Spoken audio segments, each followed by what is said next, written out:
ગુજરાતના હવામાનમાં ફેરફાર થવાની સંભાવનાઓ હવામાન વિભાગ દ્વારા વ્યક્ત કરવામાં આવી છે, જેમાં ગરમીનું પ્રમાણ વધવાની સંભાવનાઓ જોવાઈ રહી છે। વેસ્ટર્ન ડિસ્ટર્બન્સની અસરના કારણે ઉત્તર ભારતથી આવતા ઠંડા પવનોના લીધે ગરમીમાં સામાન્ય ઘટાડો થયો હતો, પરંતુ તે પસાર થઈ જવાથી હવામાન વિભાગે આવતીકાલથી તાપમાન 40 ડિગ્રી નજીક પહોંચવાની શક્યતાઓ વ્યક્ત કરી છે।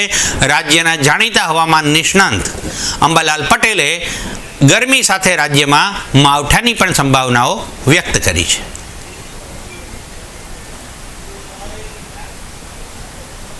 આગામી દિવસોમાં ભારે ગરમી આકરી ગરમી પડવાની શક્યતા રહે છે, જેમાં મધ્ય ગુજરાતના ભાગોમાં મહત્તમ તાપમાન 10મી એપ્રિલ સુધીમાં લગભગ 43 ડિગ્રી 43 ડિગ્રી સેલ્સિયસ અથવા તો તેનાથી વધુ જવાની શક્યતા રહે છે, જેમાં વડોદરાના ભાગો, નડિયાદના ભાગો, આણંદના ભાગોમાં ગરમી વધારે પડવાની શક્યતા રહે છે।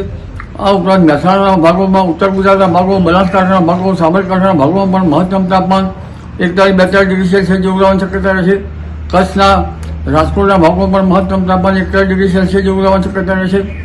જામનગરના ભાગોમાં પણ ગરમી પડવાની શક્યતા રહે છે। જૂનાગઢના ભાગો, અમરેલીના ભાગો અને ભાવનગરના ભાગોમાં પણ ગરમી પડવાની શક્યતા રહે છે। દક્ષિણ ગુજરાત, સુરત, વલસાડના ભાગોમાં પણ મહત્તમ તાપમાન 40 ડિગ્રી સેલ્સિયસ જેવું થવાની શક્યતા રહે છે। પશ્ચિમ સૌરાષ્ટ્રના ભાગોમાં મહત્તમ તાપમાન 33 ડિગ્રી સેલ્સિયસ જેવું થઈ જવાની શક્યતા રહે, ક્યાંક 34 ડિગ્રી સેલ્સિયસ જેવું થઈ જવાની શક્યતા રહે છે। આગામી એપ્રિલ માસની શરૂઆતમાં આંધી, વંટોળ અને મોસમ પરિવર્તનમાં ઘણો વાતાવરણમાં બદલાવ આવશે, જેમાં હમણાં લગભગ માર્ચ માસના અંતથી એપ્રિલ માસની શરૂઆત સુધીમાં હવામાનમાં પલટો આવશે અને કેટલાક ભાગમાં છાંટા થવાની શક્યતા રહેશે। ખાસ કરીને બંગાળસાગરનો ભેજ અને અરબ સાગરના ભેજના કારણે વાતાવરણમાં પલટો આવશે, પરંતુ વધુ પડતા અંગે જોવા જઈએ તો 10મી એપ્રિલ સુધીમાં રાજ્યના હવામાનમાં ઘણા પલટા આવી શકે છે અને ઘણા ભાગોમાં વાદળવાયુ અથવા તો હળવો વરસાદ કે છાંટા પડી શકે છે। એટલે હવે ધીરે ધીરે વાતાવરણમાં પલટો આવશે, પરંતુ બંગાળના ઉપસાગરમાં મ્યાનમાર બાજુ એક હળવા પ્રકારનું સાયક્લોન થવાની શક્યતા છે, ક્યારેક ડિપ્રેશન સુધી જઈ શકે, પરંતુ વધુ પડતા સાયક્લોન તો 14મી એપ્રિલ પછી બનશે અને ખતરનાક સાયક્લોન મે માસમાં બનવાની શક્યતા રહેશે।